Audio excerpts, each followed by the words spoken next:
Where's Johnny? You're gonna need a bigger boat. So serious. I am Iron Man. This is a tasty burger.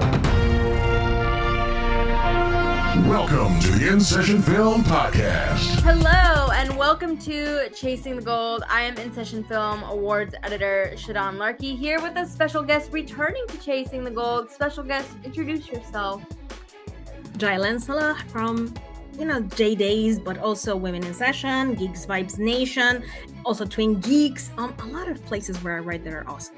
Yes, well, you should be very familiar with her because she's fabulous, and we have a very fabulous episode for you guys today. So we are going to talk about the Oscar race, but through the lens of a couple of different movies that have come out this year, particularly Die My Love, Hamnet, these sort of complicated depictions of motherhood, of relationships.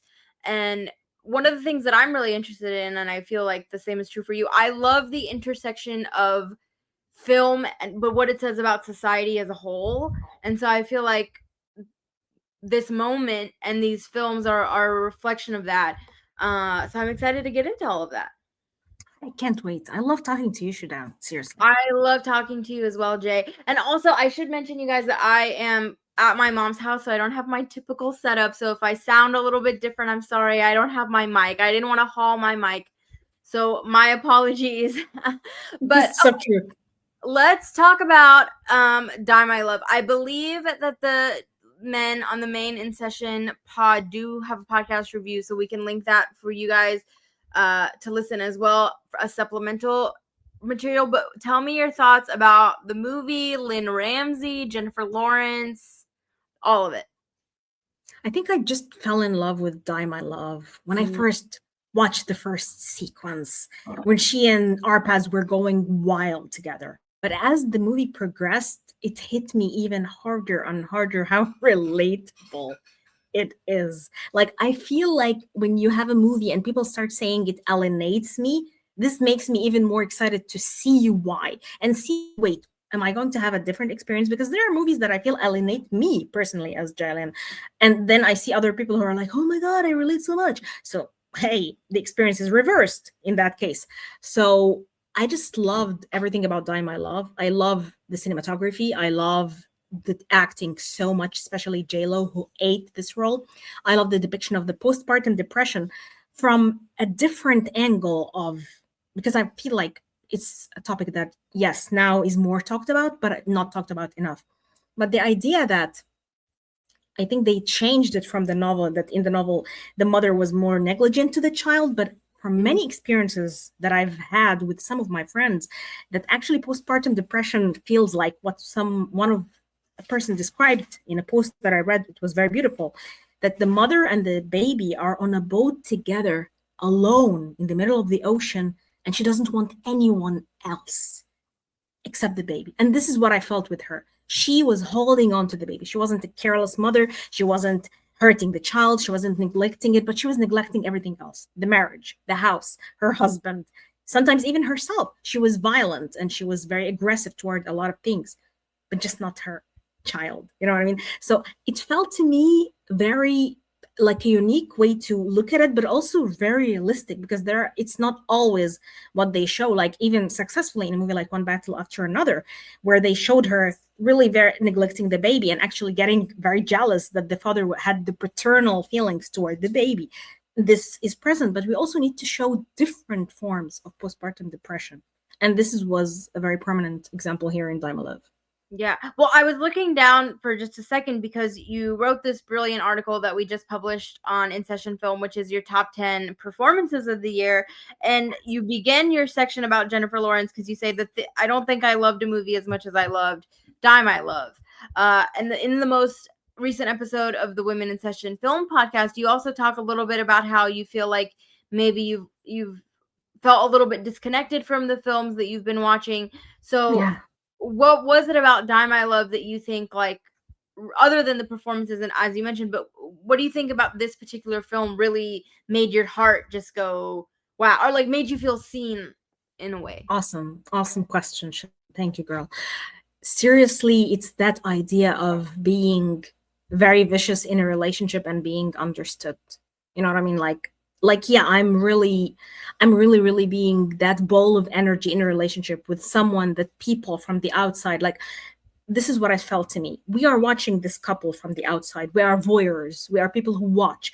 But in every relationship that we have in our lives, our friends, other family, we're watching people from the outside. We are not with them living inside a house under a roof.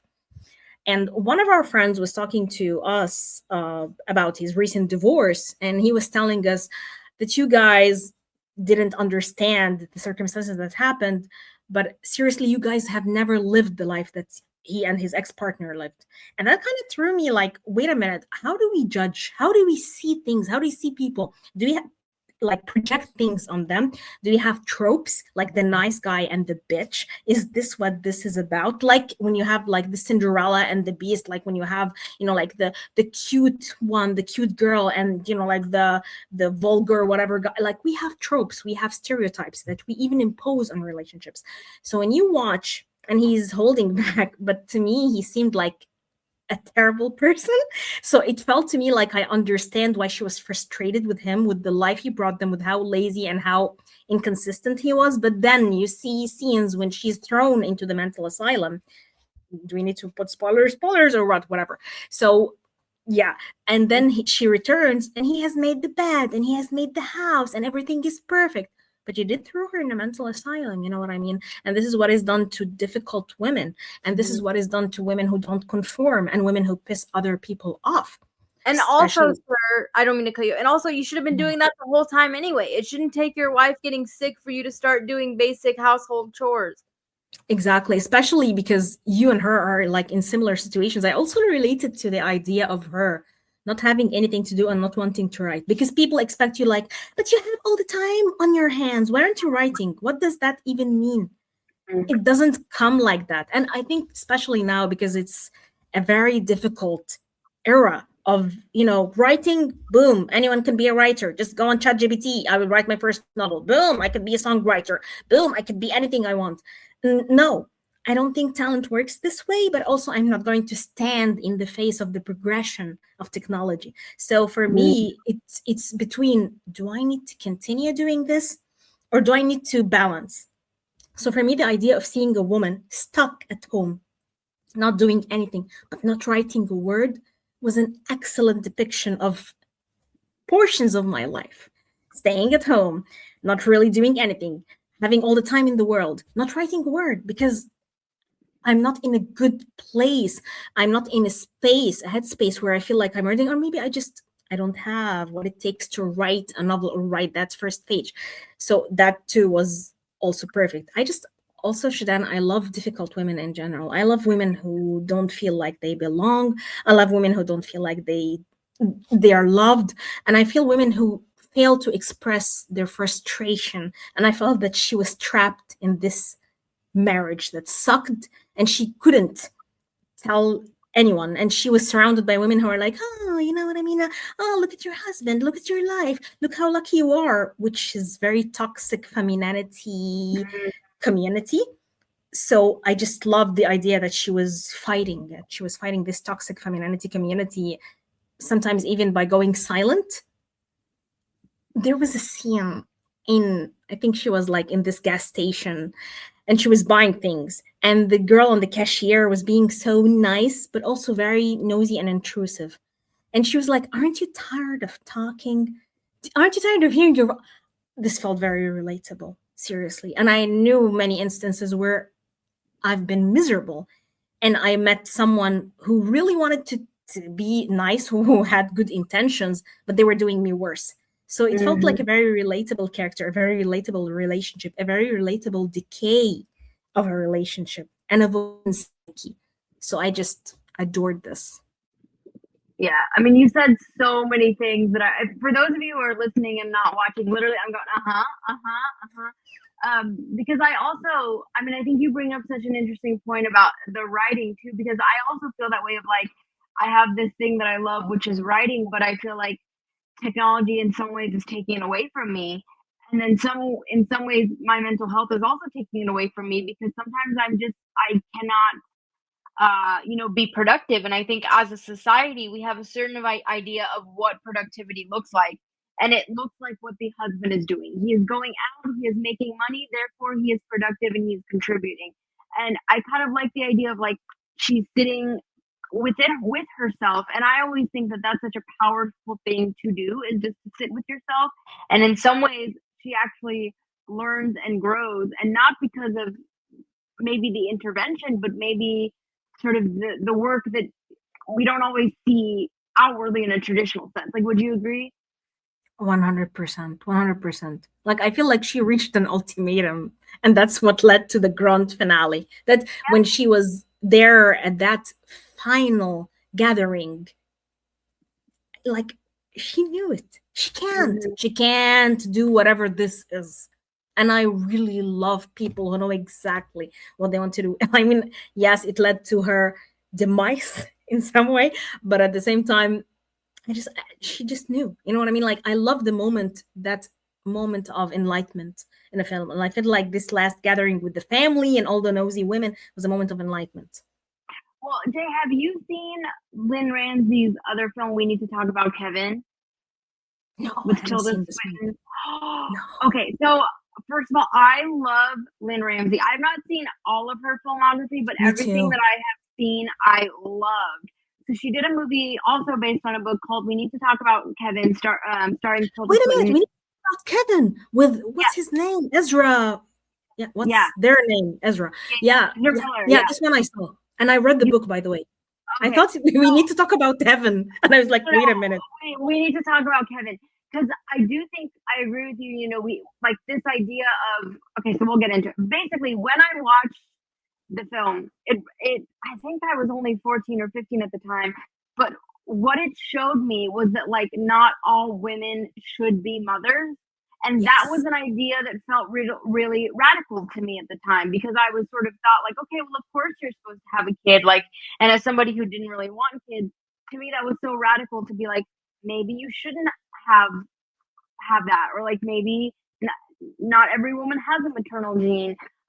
And so for me, and I would love to, I'm not as much of a classic cinephile as some people, but that was the first time that I saw a depiction of that idea. And so I think we have moved forward into like, what does motherhood look like? Motherhood does not look the same for everyone, like sometimes they're not as connected to their children. Sometimes they're not a good mom. Sometimes they're a good mom, but they're not the kind that are going to make you a pie, like they are working 100%. 3 jobs to provide, and they don't know the right thing to say. They don't have the time, but they're doing the best they can. Whatever. I just think that that's such an interesting thing of like, we have had these broader conversations of what these relationships can look like, and then what it does to like the daughter. I mean, you mentioned like one battle after another, and it keeps being described as like a father-daughter story, and it is that, don't get me wrong, but one of the most interesting aspects of that film to me is like this girl who has grown up without her mother and what that has done for her mentality, and she's looking for these maternal figures in her life in other places, and how does that manifest itself? I feel like we don't talk enough about the idea of mothering that is either imposed on us or sometimes even a part of us, but it's not about having a child of your own. And I love that cinema could be the platform to discuss these things. You mentioned an excellent film. We need to talk about Kevin. And I remember when I watched it, and I watched it like a really long time ago, I was horrified because for me, it was a scary movie. Like it was one of the scariest movies I've seen. The idea that, wait a minute, what if I bring something out into the world and I didn't want it? So it manifested it as if it's that secret, that untold secret between you and that baby. I didn't want you. And I've heard it from some of my friends who told me that, their mothers told them, like, I really wanted to get rid of you, or I tried getting rid of you, and how that affected them later in life. It's that there's the secret code of the idea of you mothering even someone in your life. Like, what if you were in a relationship and you were more maternal, maybe too maternal? What if you were mothering your pets? But the idea of having a child out in the world is different, and is there are different, various, very disturbing sometimes experiences that maybe to an outsider, it doesn't make any sense. And maybe it shouldn't make sense. And maybe we need to have more conversations and more films for us to understand what that means. Because I feel like the idea of a mother will always be defining in a person's life.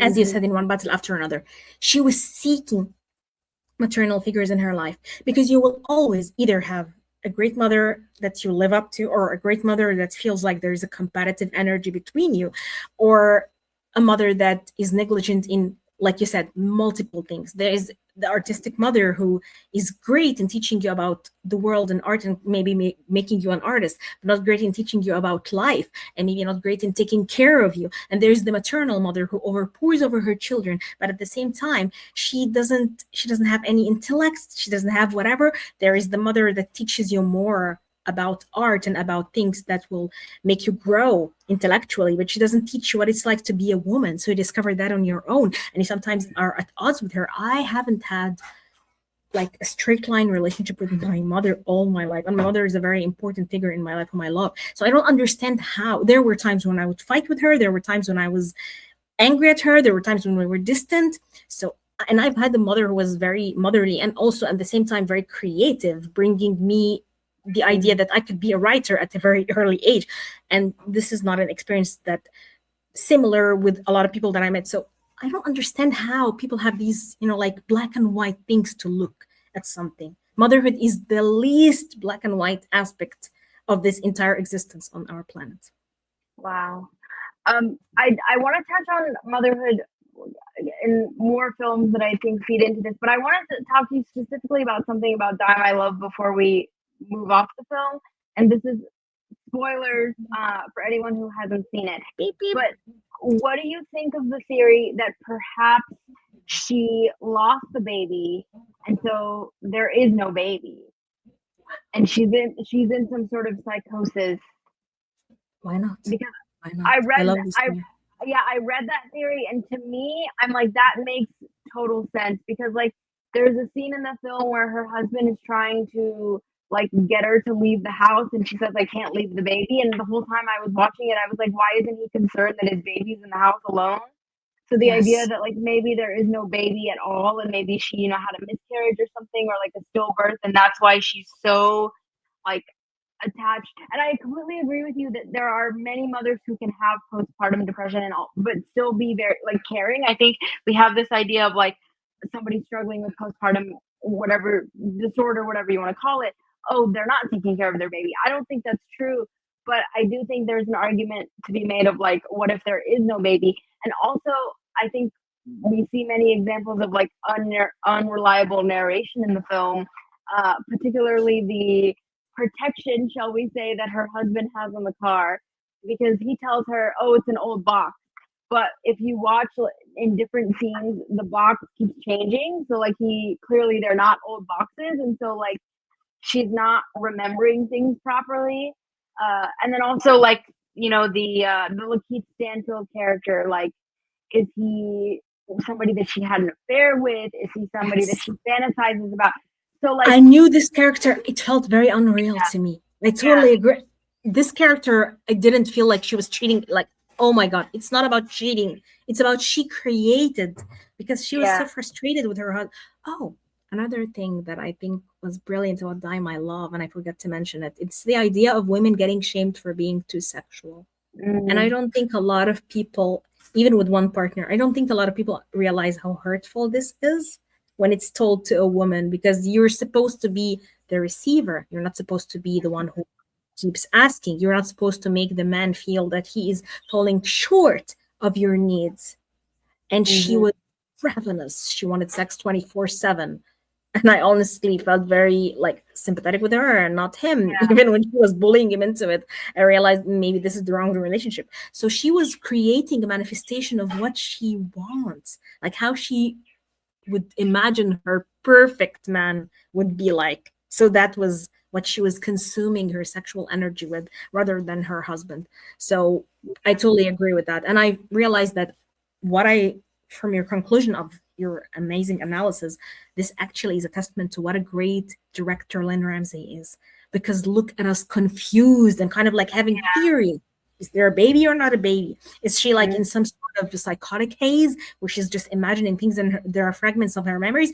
All I know is that her husband thought that the best way to deal with it is just take her, put her in that house in a farm, and just, like watch this amazing kind of like a voyeuristic pleasure from watching his amazing, sexy, crazy wife unraveling. But it actually kind of like turned down on him. So, ooh, I panic. What do I do? Let me throw her into a mental institution and just, like bring her back when she's docile and drugged and happy.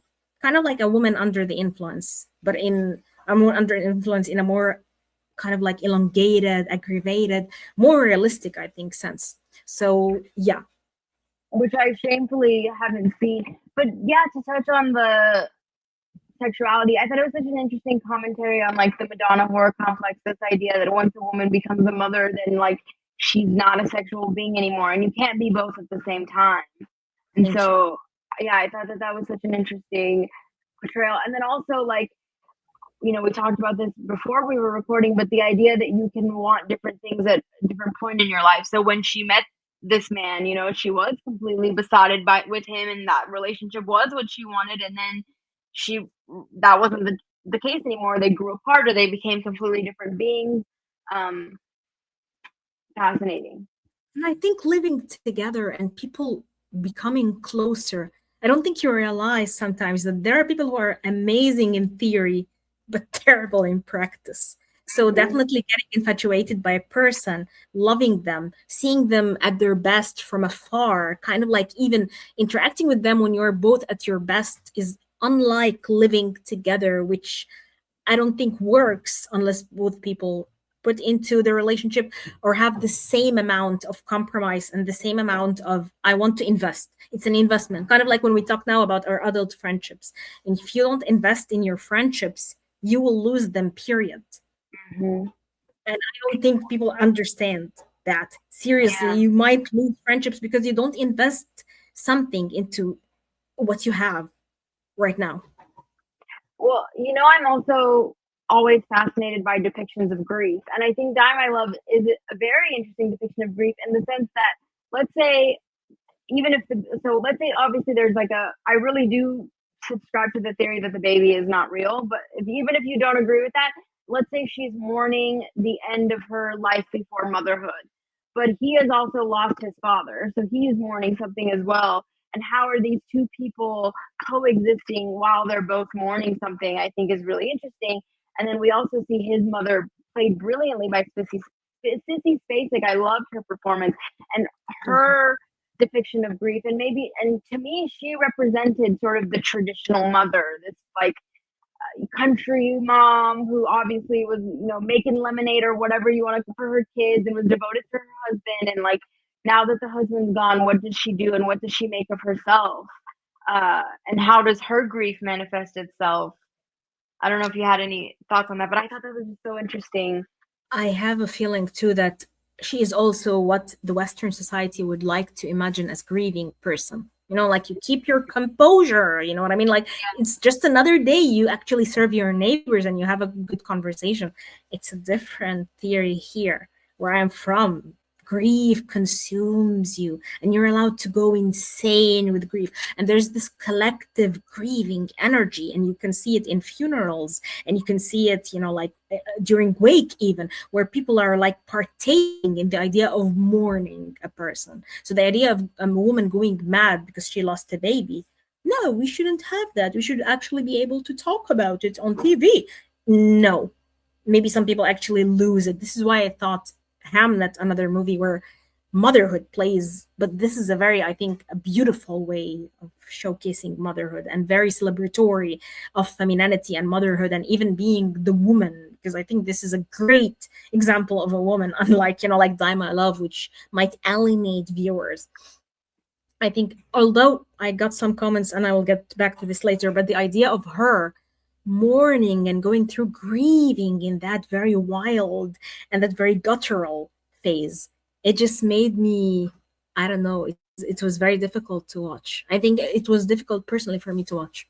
Yeah, I was listening to a podcast and they were talking about the movie and the book of Hamnet, both of which I adore. But similar to you, I have a Persian background. You're Egyptian, obviously. I think we sort of sit with grief differently. And one thing that podcast mentioned was, back in Shakespeare's day, people really did have to sit with their grief. We see Hamnet's body being prepared in the home. So, like, I think that presence of death allows you to grieve in a certain way that in the West, particularly, we are very removed from, because you call the morgue, they remove the body, they prepare the body, then you just go to the funeral. And I don't mean to, I don't mean to discount anyone's grieving No, experience. never. We love everyone. We love everyone, and they're entirely different, and everyone grieves in their own way. But I like that Hamnet does ask us to think about, what does it feel like to have to experience death and sit with it. And I found it honestly comforting in some ways, the same way I found Die My Love comforting, because to me it made me feel like it's okay. It's okay to be messy, and it's okay to not have the answers, and it's okay to be in a social situation where I'm not exactly sure what the right thing to say is, and it's okay to be in a social situation where I want to leave. Sometimes I always feel like, I'm supposed to enjoy myself when I'm in a group full of people, and I felt so seen by this idea of, like, no, it's okay if you don't feel. What if I don't want like, to? Exactly. Yeah, what if I don't want to? I think you said that perfectly, of what if I don't want to? And I think that's a theme in Hamnet as well. It's like she doesn't want to conform to whatever idea that her stepmother is presenting. Exactly. But I feel like, of course, this is a testament to what an excellent actress Jessie Buckley is. As someone, like, you remember the motherhood essay that I wrote, Shadan, because we were on this journey together, and you were a great editor and also like an advisor throughout. I have felt motherhood in different, like, look at me. I'm childless by choice. I don't want to have kids, but I have mothered like figures in my life, like other children. But even I was in a relationship where it was deeply motherly for particular reasons that I have. The idea of her crying and holding that body, it was like, I remember telling one of my friends, it felt like watching a car crash, slowing down to watch the after effect of a car crash. It was like seeing things that probably you felt when you ended a particular feeling in your life, and you didn't want to get exposed to that in that way. And I adore Chloe Zhao for bringing me a feeling that felt probably personal and difficult to explain or to express, and yet she outlaid it in that beautifully, very structured, but also felt very raw and very improvisational. So I think Jessie Buckley, the idea of her, I think going through the idea of trying to save someone, but then, like raising your head and realizing, no, it's over. And the idea of over, period. I think this is one of the most difficult things that someone might actually feel. The idea of this is the end. So Yeah. these are like really scary situations, man. I love cinema. Well, what I think is so interesting, that's where I was going to go next, is we say sort of this idea of like good storying is good storytelling is show, don't tell. So I think Hamnet, like, they're showing you that these two people have fallen in love. They're not saying that to each other necessarily. They're showing you what their family life looks like, and therefore you become invested when that family is torn apart. Yes. And I think that's the brilliance of Hamnet. That's the brilliance of Chloe Zhao, is she's allowing these moments to breathe. Like, another filmmaker wouldn't be as invested in her relationship with nature and the trees and what their environment looks like. But that's such a part of the world and that experience. But I think Die My Love, I would argue, also brilliant, but is the complete opposite of that, because we are literally seeing the physical manifestation of the hatred that this couple is beginning to feel for each other. The physical manifestations of her mental breakdown. She's breaking things. It's very evocative of the yellow wallpaper. She's quite literally tearing the wallpaper off the wall. So what do you think about the juxtaposition of those things, and what does it tell us about good, quote unquote, storytelling, in quotes? feel like they are both brilliant women, and they both have like differing points of view about the idea of, let's say, a relationship and motherhood and grieving and women going through trauma in general, because every trauma is personal and every trauma has a different manifestation. And just because someone doesn't act in a way that makes it beautiful for you or comforting for you doesn't mean that they don't deserve your sympathy, or even at least to have their story out in the world, even if you don't sympathize with it. Because, who cares if you don't sympathize? So, yeah, like I really sympathized with her in Die My Love for all kinds of reasons, because it's just the idea that there are moments when I would feel very unsympathetic myself. So I want to see a woman who is very unsympathetic, because then I would realize, well, I'm seen, I'm heard.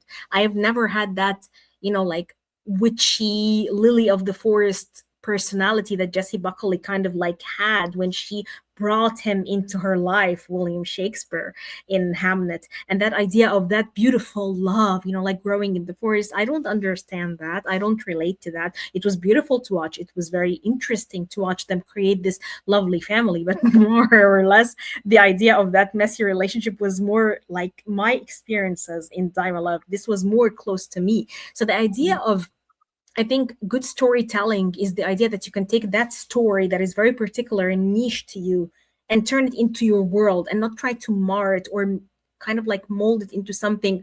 Like I would have hated if this was another filmmaker and he was trying to paint her in Die My Love as the bitch. You know what I mean? Like she's this awful woman and you would find people coming out of the movie theater cursing her, but you would feel it intentional. It's different if I'm putting my character out there and people just hate it. I can't control people. I can't control how they think of it. But I am sympathetic with her. I am showing her in ways that I understand make her vulnerable. And she's doing this because of so and so and so. So I think good storytelling kind of like outlines the story and is faithful to its own story. So what Chloe Zhao or what Lynn Ramsey did with those two women, they were very faithful to both of them in showing them in their environment, in their habitat, in the way that their society or their upbringing. And let's just look at it also from another lens. These are two different women from two different times, different backgrounds, different perspectives, different societies and chains, and even different partners. You know what I mean? Like when I was watching, okay, I will be very honest with you. When I was watching Hamnet and he's like drunk, unable to write, and she's comforting him, for me, this was not relatable. I was like, kick his ass.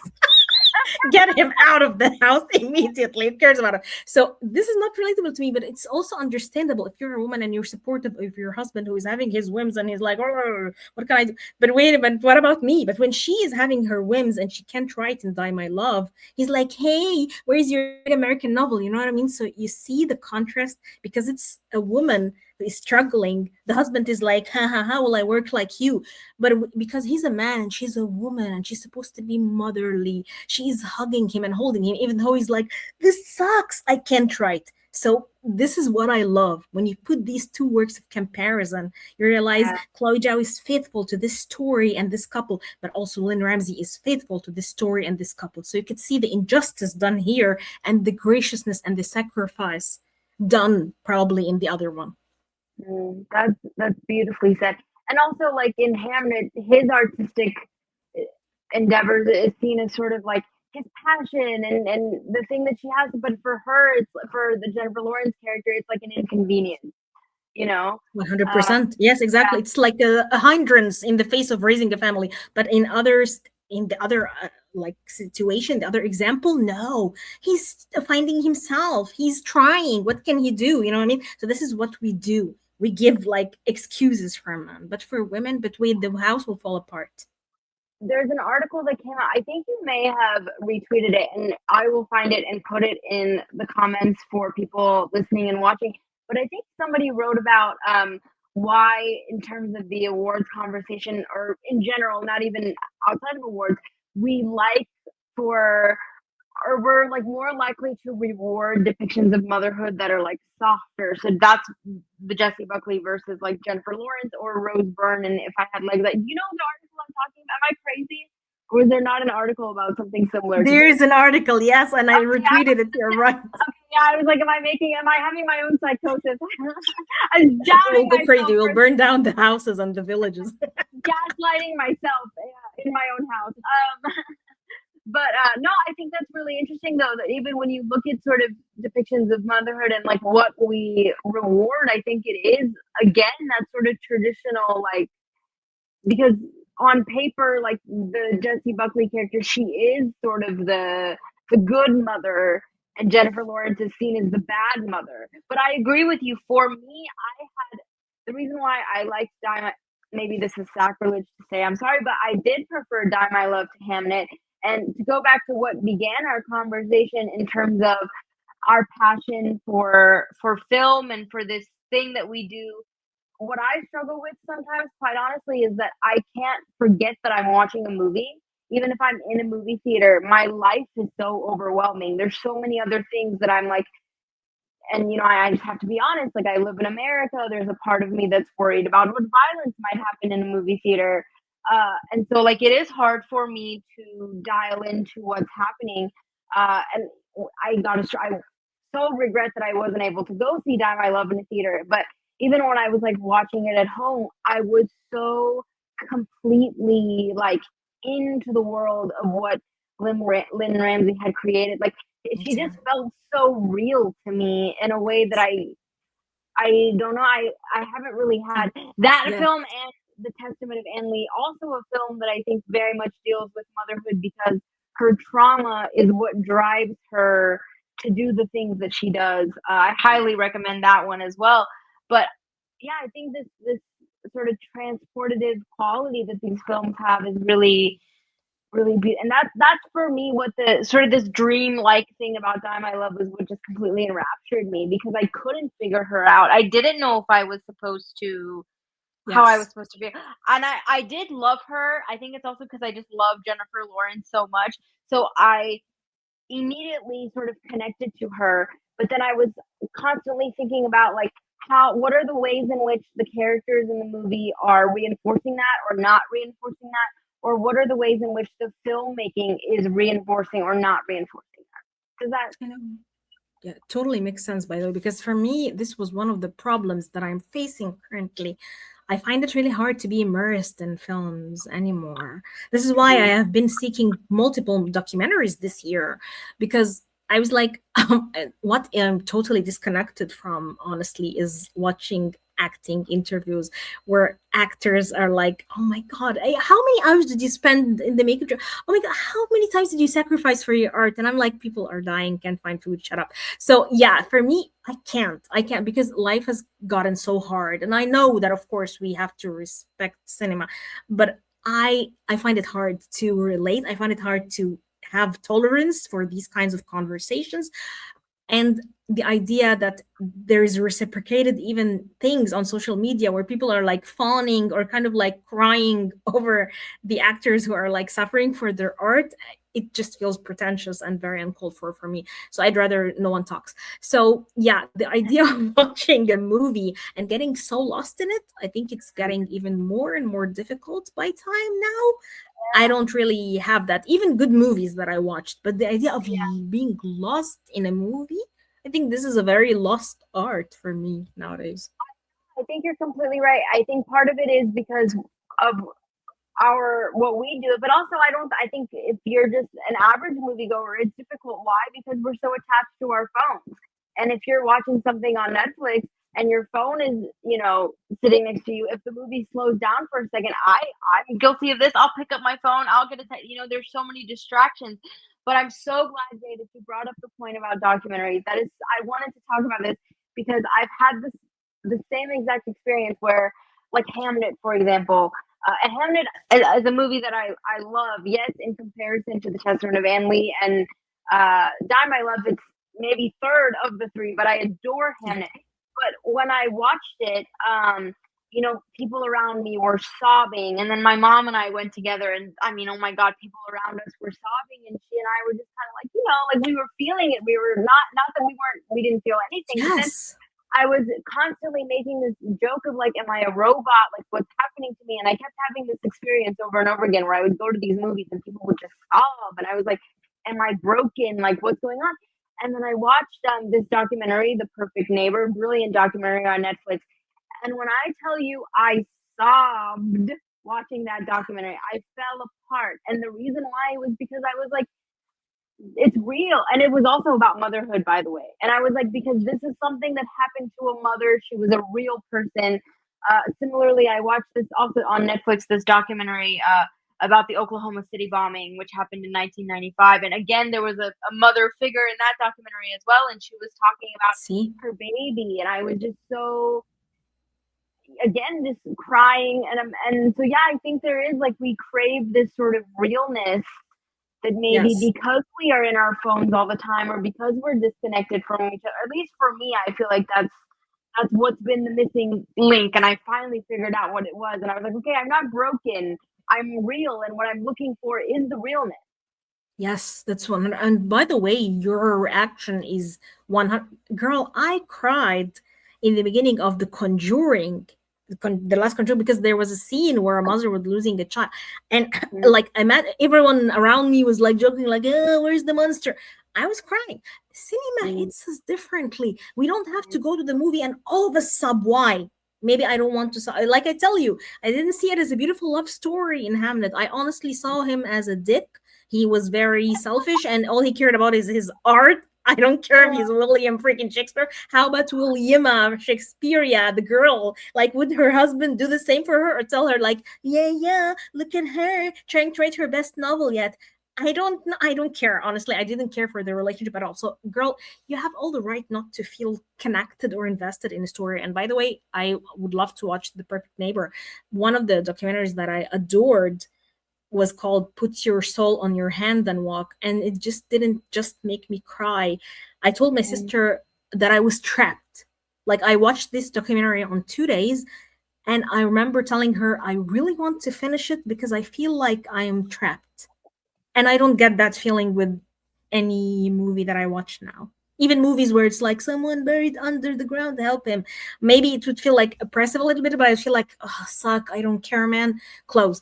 But that documentary, it was just so, it was just so hard. The idea that you know that this is a real person going through stuff. So you're watching them, and or like a documentary where they tell you the subject actually committed suicide at the end. So wait a minute, so this person that I'm watching is actually no longer with us.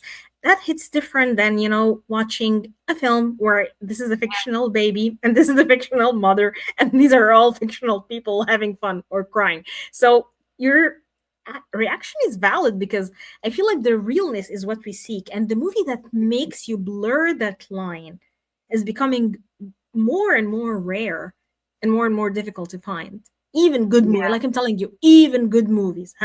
I'm not even saying bad movies, like even great movies. Wow, mind blowing. Give them all the awards and the flowers, blah, blah, blah. It's just difficult. It's difficult with what's going on right now. I think you brought up a really interesting point, or like you articulated a point so brilliantly, which is this idea of feeling trapped. And I think that that's what Die My Love did. So there was like this like claustrophobic feel to it, of like you did feel trapped in that headspace. Like Lynn Ramsey was forcing you to be there with them. Like you couldn't remove yourself from it. I think in a way that was like really brilliant. Yeah. 100%.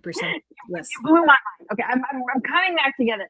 I do want to also, in talking about one battle after another, and Tayana Taylor, I think she's also brilliant, and then she's also like very unlikable, and that's something that and so I think that's, and the film sort of forces you to sit with that, of like her presence is lingering, and she again is not a tradition, like she's holding the gun and she's 9 months pregnant, and this, like, so what do you think about that? And then again, I'm fascinated by we were talking about like the awards race and the conversations that we have about awards, and I want to say, like, one of my goals with chasing the gold is not that the only thing that matters about these films is the awards. Like you and I were mentioning Sing Sing, like you and I both love that film. It didn't win anything. I've still seen it 3 times since then and recommended to absolutely everyone. The Testament of Anne Lee. Like I hope Amanda Seyfried will get an Oscar nomination. Even if she doesn't, it's still going to be my favorite film of the year. There was a film by Ava DuVernay, Origin, that came out a couple years ago that like changed my brain chemistry, and I adore it. And it wasn't nominated for anything. So my goal is to be a space where we can say, let's talk about these films, let's have fun predictions, but even if these films exist outside of that, it's okay. And I think one of the awards, like something that the awards conversation is meant to do for me, is just to create a space where we can talk about these films and not be the be all end all of like, well, my favorite didn't win, so therefore it's bad, or your favorite, you know what I mean? I find that so frustrating, and that's Me not too. what I'm trying to do here. So I just wanted to, 100%. And I love that we have space, because look at this enriching and very interesting conversations that we'd have. It's still awards. We're talking about films that have garnered buzz and people are talking about them, but you can also have an award conversation and still kind of like have all kinds of interesting things and themes and dissecting and analyzing films. Why? I don't think there's anything that is very, like, it's not a block of ice. You know what I mean? Like, it's not something stagnant. Everything can have roots and vines and depth to it. So it's not just because if it's a word convo that we could feel like boom, yeah, taboo. It's still, there are things that you are passionate about. Like for me, I will always forever be passionate about Sing Sing, and I still think it's one of the most beautiful films ever made. And because there was a, like, an element of realness to it, there were actually people who have been inmates acting yeah. in this film. There were people who haven't acted before. Probably this is why we gravitated toward this, the realness that these people brought to it, the brilliance of that script, and of course Colman Domingo giving an excellent, one of the best performances of the decade in my opinion. So definitely, if you didn't have the award platform like Chasing the Gold, maybe people might not have the exposure to talk about that film.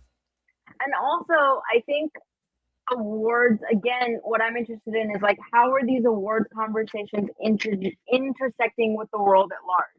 So I think there is a very different way that like Teyana Taylor is being discussed in terms of like how we feel about that character versus the Jessie Buckley character versus the Jennifer Lawrence character versus what Rose Byrne is doing and If I Had Legs I'd Kick You. They're very different depictions of motherhood. And so like if one of those depictions is making you uncomfortable, I hope that you as an audience member are able to kind of sit with it for a second and ask yourself why. Because 100%. for me, I have realized, unfortunately, that like I do have, how should I say this? Maybe like because I grew up with a very traditionally maternal mother, I talk about some like she's one of my favorite people. She did all the things that a mother is supposed to do. And I don't mean to say like, oh, our relationship is sort of rosy and flowers, but like because my mother was that way, my grandmother was that way, like in my head, that is what a mother was supposed to look like. And so like if I see a mother that is like going out to party in a film or in the real world, part of me feels uncomfortable about that. And so like seeing these depictions has forced me to like sit with myself and go like, what do you think motherhood is supposed to look like? What does a good mother look like? What is it about that that makes you feel uncomfortable? And so I don't know. What do you think This about is that? And what do you think that I guess like our reactions tell us? Or there's something else that I really like, because you brought up a brilliant point, Shadan. Sometimes I see my mother as this perfect mother, and I tell myself, I will never be you. You know what I mean? Like, you have sacrificed so much, you have given so much. I don't. I want to be selfish. I want to be for myself. I want to be my own woman. So, and for me, it was a very diverse upbringing, because my grandmother, my mother's mother, is a horrible person. May her soul rest in peace. She was very evil. She was really, she symbolized like the darker side of being a woman in all aspects of the way. She was a matriarch, very, very strong personality, but she also ruled with terror. You know what I mean? Like when you had the reign of terror. So this is something that was still instilled in my upbringing as well, seeing my grandmother and then seeing my mother and then seeing her relationship with her mother and then seeing how my mother was not the kind of person to, she kind of like stepped and stood up to her, especially when as she grew older. So that also gave me the idea that, wait a minute, so I will stand up to my own mom or to other people in my life, but then seeing how sometimes you have that strength with people in your family but not in the outside world, unfortunately. So it's very complex way, like it's there is no one way to see it.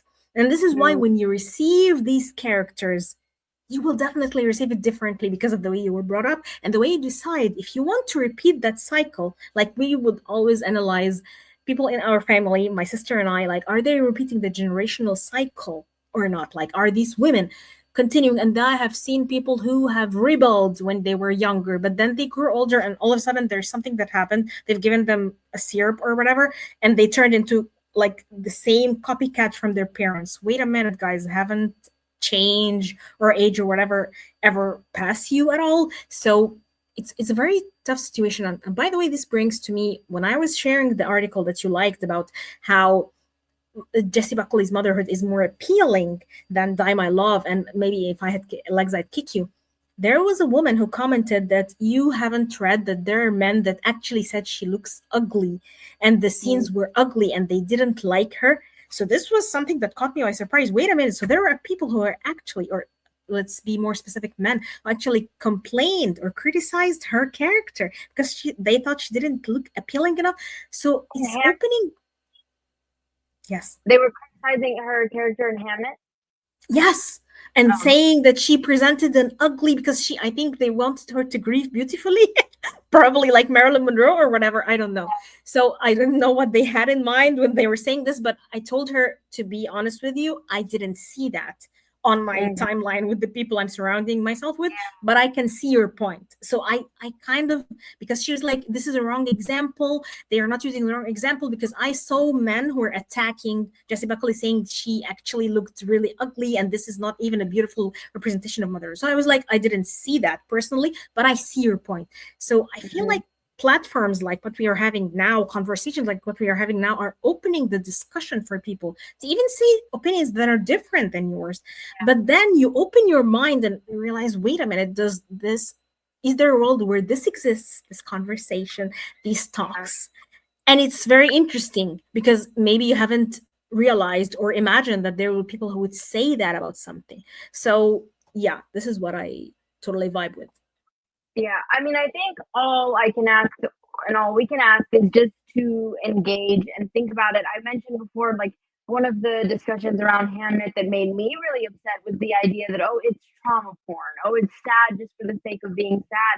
And I was like, well, no one said that about Manchester by the Sea. I can think of hundreds, like a lot of cinema history has been, oh, look at this man who's incredibly sad. And again, those stories are valid. I'm glad they exist.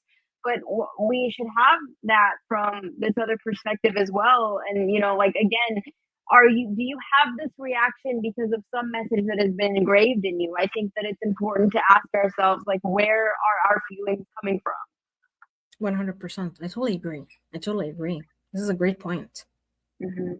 I mentioned If I Had Legs, I'd Kick You. That one was also a film I mentioned after I saw it because it's dealing with a mother with a sick child, and she's trying her best, but the film made me just uncomfortable because I have trouble dealing with watching films about sick people.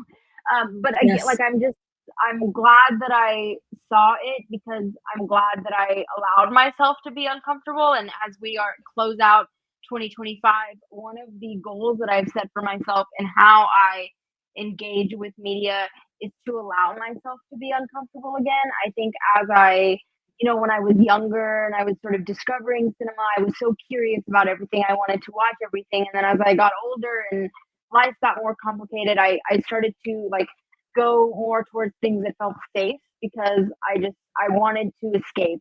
And I think there's absolutely a time for that. There's a space for that. But I hope that I can open up myself to things that challenge me or make me think or make me feel uncomfortable. So I guess, and I'm putting you on the spot, I meant to ask you to think of it, but, like, as you close out this year, as you move forward, like, do you have something like that of, like, as you sort of try to maybe fall in love with film criticism again, or sort of the world that we move through, like, what do you hope to sort of manifest for yourself, I guess? I think I hope to, first of all, slow down, because when I'm slowing down, I'm regaining my passion. Because I have to be honest with you, I have felt less and less inclined to talk about films. I felt like, wait a minute, sometimes my voice hurts. Sometimes I'm tired of listening to my own voice, like shut up. So I feel like I need to slow down so that I feel like when there is an inclination, when there is something urgent that I wanted to talk about Die My Love. I think if I had talked about Hamnet alone, I would have been bored of myself. So definitely I just wanted to talk about this film because this crazy woman. So I'm trying to make it less, but I'm also trying to be more invested in documentaries. Like I told you, I feel like real people's stories interest me more now. And also, I feel one of my 2026 goals is the idea to allow myself to accept, like, okay, what if you just can't love something? What if you just don't want to do something as much as you try to?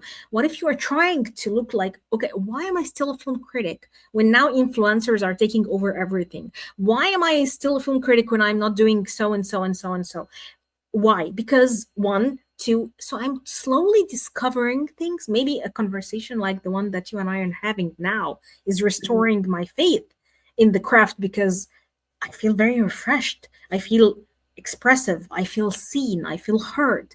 And I'm listening to a brilliant young woman expressing herself. So, and we're talking a topic that will forever interest me.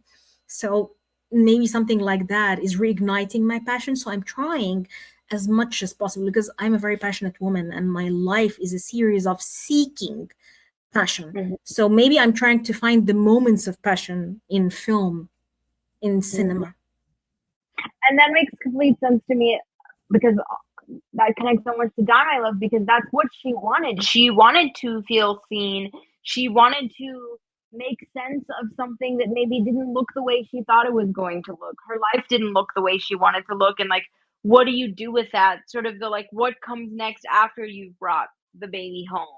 And the dog that was supposed to be cute can't stop barking. You know what I mean? I think that that's so interesting of like, what do you do when you have all this energy and yeah, you have a baby to give it to, but where else does it go? If you can't write or if you can't, your husband is unavailable.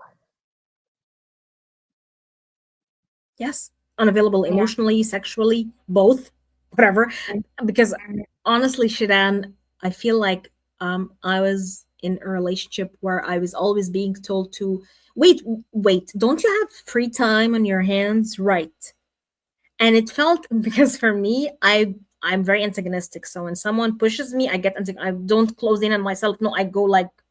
So it was for me very insulting the idea that, oh my god, don't you have like free time? Don't writers just need free time and you have like a ton of that? Sit down and write. And for me, it was not even about finding time to write, but the idea of why am I even writing something?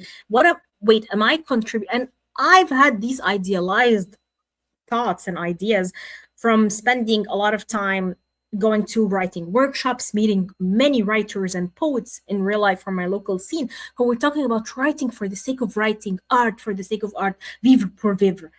So the idea that you lived with that and then you realize that this is bull crap because there are bills to pay, there are things that you haven't done, there are adventures, there are experiences, there is life, and there's also the idea that I've written like 2 or 3 books and nothing happened. You know what I mean? I'm not what I envisioned I would be. So wait, am I going to write my next book, which would take me like 3 years maybe or 2? Why? So it's the idea that you need to be seen, the idea that you need to express yourself, the idea that you need to go out there into the world, but then something holds you back and then you realize I'm stuck. So it's the idea of getting stuck. And her in that house in Die My Love, this felt very stuck with a man who didn't understand anything about her, and her frustrations with him were growing more and more and more. And I like that so much. I really loved that. I enjoyed watching that on screen. Thank you, Lynn Ramsey, and thank you, JLo, for doing it. It's for us. Well, you mentioned, okay, there's something, put a pin in that. I wanted to touch on Jennifer Lawrence for a moment, though, because when I watched Die My Love, this version of Jennifer Lawrence, where she's messy and, like, complicated, is my favorite version of her. Don't get me wrong, I grew up on the Hunger Games. I think she's brilliant and all of the sort of, I think she can do anything, but I think, like, this particular indie vein of Jennifer Lawrence is so brilliant. but it makes me so sad because she's given all these interviews where she said, "Oh, there was like a moment in time where people were sick of me, and she felt like she needed to like dial back her personality and not be as spunky and not be who she was." And I just find that so frustrating because, and I hopefully one day maybe I'll get to interview her and I'll get to tell her like when there were times in my life when I was like sad, I would watch Jennifer Lawrence compilation videos on YouTube and just laugh because she Me was so too. silly and like that's she also was somebody who didn't fit the mold of like I don't know a movie star in some sense. Like she wasn't stick thin back when everyone else was stick thin. Again, don't get me wrong, Yes. she's gorgeous. I just mean like there was something about her that felt real, like she was like my big sister or like somebody that I could meet out in the world, and I felt so interested in that. And so the fact that there came a time where that she was too much, like she was, and women are what labeled as too much, and so like to see her sort of embrace that in a way was really interesting. To see her embrace this character shortly after she had a baby of her own, I think is really interesting.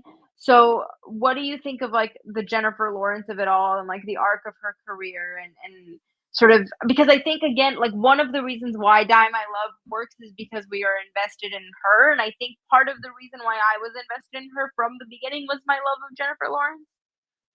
I feel like I loved her until Mother, and then I stopped, and then now I'm regaining my adoration for her because I just want her to make complex, crazy roles where she just gives it all out or she goes all out. I just love that. I don't love her when she's I don't care more. Like I don't care about the Hunger. I don't care about the comedy movie that she made. There was a movie that was about I think PTSD or something. She was returning from war. That movie sucked, except Brian Henry Terry or whatever. Halfway, Yeah. halfway. So yeah, I don't care about all that. I just love her when she is mad, just being mean to men and just going bonkers. I just love her when she's like that. So I totally agree. Don't suppress it, girl. That's incredible. We should have a shirt that says "I just love her when she's bonkers" and add that to Yeah. the Incession film merch. I'll tell that to JD. And Yes. also when you're making your point about your art and thinking about like you wrote these books and maybe the outcome wasn't exactly what you thought it was going to look like, and where do you go from there? It made me think of, in a strange way, Frankenstein, because I think that that's a little bit what Guillermo del Toro is trying to talk about, like this idea that you spend so much time creating something and it's like a monster, quote unquote. And I've said Yes. this many times because Frankenstein is my all-time favorite book. Like it changed my life because it Yes. made me think about like who or what are we calling a monster? And like Yes. Del Toro has said that like he worked out his demons, or like his relationship with his own father was complicated, and so he used the relationship between Frankenstein and his monster as like a therapeutic exercise for maybe this leftover resentment that he had with his own father. And then we have a film like Sentimental Value that's also very much dealing with family trauma as well. See, So like this is go a film that I didn't connect. Like everyone was talking about how beautiful this film is, and I was watching it and yawning. I didn't full like. I was like, yeah, sure, blah blah blah. Oh, doesn't do it for me, babe. I don't get these family dramas that are like, Dad, what are you talking about? Please love me. Or hugging her sister. Ugh, okay, I'm evil. I mean, no, not at all. I mean, I didn't like maybe I didn't connect with Sentimental Value as much for kind of the reason you're talking about, where I was like, it's like a rich filmmaker and he doesn't have a relationship with his daughter. Like, why should I care? But the part exactly. of Sentimental Value that I did connect to was the way that she spoke about depression felt really real to me. Yeah. um like when she's describing the way that she feels to her sister, I was like, wow, like I felt that way at certain points in my life, so that piece Yeah. was what I've latched onto. But are there sort of interesting depictions of parenthood or motherhood in particular that you have seen recently that I haven't mentioned? And the second part of that is like, do you think that all of this is a coincidence, or is there a reason why we are seeing these films like in this moment? Listen, I think now we've talked about motherhood. I think I've loved all the things that we mentioned. I don't think I have more. But the idea that we are talking more or having more mother and very like out of the box, different motherhood stories in films and different films and talking about things that are very specific and very niche, like postpartum depression or, like mental illness when you're a mother and you're just having a baby or something. I think because the conversation is now more accepting, at least more allowing of women expressing themselves and going out and saying things like, I don't want to have kids, or I just had postpartum depression and I was unfit to be a mother, or whatever. Or even, like I wasn't allowed to grieve, like losing a child or something. I think one of the most poignant posts that I read before was a post that Lisa Marie Presley posted a few months before she died, where she said that she wasn't allowed to grieve her son and she didn't move on from when he committed suicide, and that in the society she wasn't like it shouldn't be talked about a lot. So I think she suppressed it inside her, and that's very sad. So I think the idea that now we have conversations where we can have these movies and the central character, one of the main characters, like even in One Battle After Another, would be a mother having a very completely different view or side of motherhood. I think it's very enlightening and great, and shows the shift, the change that we're seeing in society now. Also, I think because we have two female directors, we have two female filmmakers and creators, so they know exactly what they're talking about. I don't know about If I Had Legs I'd Kick You. Is it a female filmmaker? Yeah, as well. See, Yeah, Mary so Born. that's when you give women the platform to create and talk, they will pick topics that are more women related from angles that are actually honest and faithful to the womanhood experience, whether it was motherhood or sexuality or more. So that's why. I completely agree. I should mention The Testament of Anne Lee, directed by Mona Fastbold, also a woman. So yes, I completely agree. And not directed by a woman, but like Everything Everywhere All at Once. I think one of the reasons why that film connected so much with people was because it was about a relationship with a mother and her daughter, and like, what does it mean to be raised by immigrants and having to deal with all these different cultural expectations? And when you have a voting body of all different kinds of people, of course they would be drawn. Like, in hindsight, I'm like, that makes total sense, because everyone can relate to the message of that movie of like, sometimes we want our moms to say the thing that we want to hear, but maybe they come from a different worldview and they don't know Yes, the right thing to say. And exactly. so again, to like advocate for the awards of it all, like I think maybe we think about it as like a separate thing, but they all work together. Like, there's a reason why we're drawn to these things, and that's where the awards come from. Like, there's a reason why we feel passionate about these topics, and therefore we want to vote for them. So like, it all coexists together. It is part of the criticism. It's not separate from the thing that we love. It like adds to the Yes, thing that we love, 100%. It puts the spotlight on it, and that's the beauty of it. Is there, as we say goodbye again, like other films that you wanted to talk about, any elements of Die My Love that we didn't dive into? I think this was just beautifully shot. For me, it was very beautiful. I love the camera work of it. The camera work was just spectacular. And I think the scenes, the dream sequences and the fantasy sequences were also very brilliant. And some of them were like in black and white, and some of them were like in color. So I just love the work done on this film. As for other films, I feel like I'm watching more documentaries now, and I'm just so happy just being invested in that world of realism. I need the realism more than fiction, I guess. In terms of the cinematography, so again, for the Oscars, it was shortlisted for best cinematography, and I think the cinematography. I mean, I know you're passionate about costumes as well. Like the way the colors pop, and then the way that the colors like reflect her own mental state. Like when she's feeling more vivid and vibrant, everything is a little bit more colorful, and then muted depending on how she feels, and the way she like views everything around her, I think is so interesting. Like the way everything works in tandem with one another. And it's like, I will say Die My Love is such a great, I haven't been able to rewatch it yet, but I can't re-wait to watch and go, oh my gosh, like, so good. Yes, so good. Same. Yeah. So yeah, I mentioned a few documentaries. I will try to list everything we talked about below. I do want to say, if motherhood this topic is interesting. There's a mini series called All Her Fault. Have you heard of this yet? No. Stars Sarah Snook from Succession and Dakota Fanning. I It's adore on Sarah Snook. It's on Peacock. I have one more episode left. I'm probably gonna go watch it after this. But the premise of the show, and it was Golden Globe and Critics' Choice nominated. And I know this is not a film podcast, but I have to talk about it because the premise of the show is this mother. She's at work. She has a meeting, so she gets this text from another mother in her son's class and says like, bring your son over for a play date. So of course she's busy, so she's so excited, and so she drops her kid off, and then the son goes missing.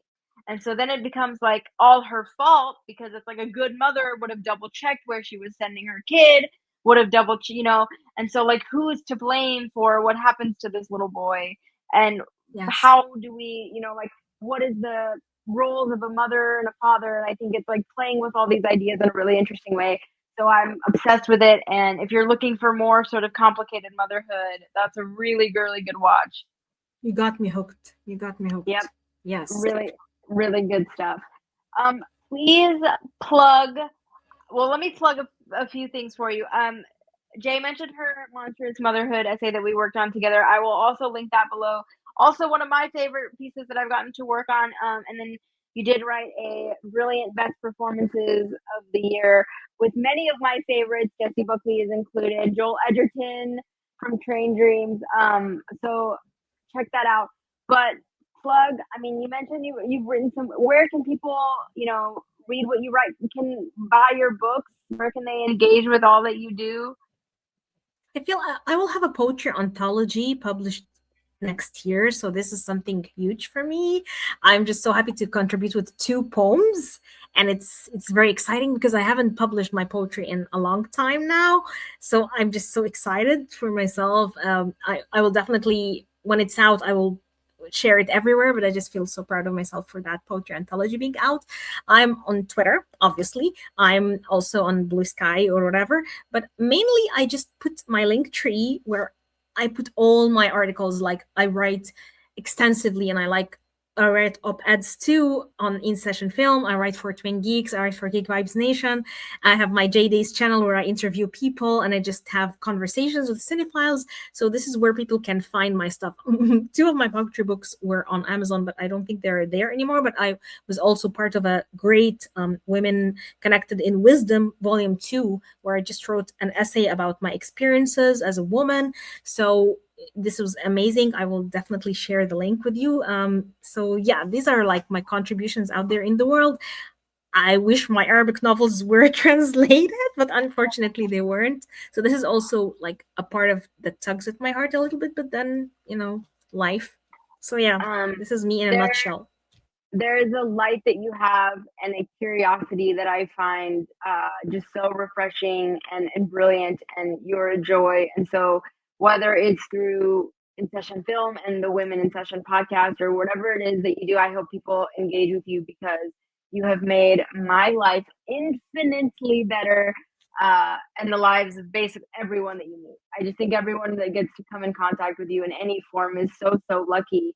And given that this is the last podcast of the year, I just wanted to take a minute to say thank you to everyone that has supported Chasing the Gold, supported Women in Session, supported In Session in general. We are just a bunch of people who really love movies, and it means a lot to us to have this space to get to talk about them. So thank you to JD, to Dave, our editor-in-chief, just everyone who helps make this happen. If you would like to support us, we have a Patreon. There's merch that you can buy. For free, you can rate and review our podcast and share them with people who also love movies. I love getting comments. I respond to all of them. So I would love to know what you think. If you have any ideas for what we should be covering in 2026, yes, I love awards, but I love films in general. So if there's a topic that you would like us to touch on either in this podcast or in the site as a whole, we always love the feedback. And as you know, I'm a very sentimental person. So let me just add one more thing, which is that I was listening to this brilliant podcast and they called Beyond the Blinds. For those of you who are familiar with that, but one of the hosts brought up this brilliant point that like we have this idea of what our holidays are supposed to look like something like a movie where everyone is cozy and gets along, and like that doesn't it's not like that for everybody. And so I just wanted to say that if the holidays are something that you're struggling with, that's okay. And if your Christmas or your New Year's Eve or whatever is just another day, that's okay. If you have to work, or if you just use it as a day to get some extra sleep, or wear your favorite PJs, order your favorite food, watch a movie, that's okay. I think like the Instagramification of our holidays, that's not really the point. The point is to rest and to reflect, or do or not do those things. Do whatever you want to do. And so you're not alone. You're not the only one who maybe has to spend their holidays alone. I've been there. And so I just wanted to say that, because again, that's something that we don't talk about. Like it's like this idea that like we're all together all the time. And so I just want to say like it's okay. That's true. That's true. That's beautifully said, Shadan. And I totally agree. Yes, Yeah. you're not alone. Yeah. So wherever you are, whatever you're doing, I hope everyone has a safe entry into 2026. Again, thank you for sticking with us. Thank you for all the support, and we will see you in the new year. Jay, thank you so much. Please come back. Please find a documentary, whatever it is that you just want to nerd out about. This is always a safe space for you to nerd out about. If it Yes, has an great. awards tie-in, I always tell people, they're like, I don't think that's related to awards. And I was like, listen, I will find a way to make it related to the awards. You don't worry about that. That's on me. You just tell me what you want to talk about, and we'll talk about it. I always want to be here. Thank you so much for your time. I think the world of you, and I'm so grateful that you're in my life. Thank you so much. Same here. You're a brilliant young woman, Shadan, and I'm just proud to be your friend. Seriously. Thank you. And thank you so much, everyone, for listening to Chasing the Gold. We'll see you next time.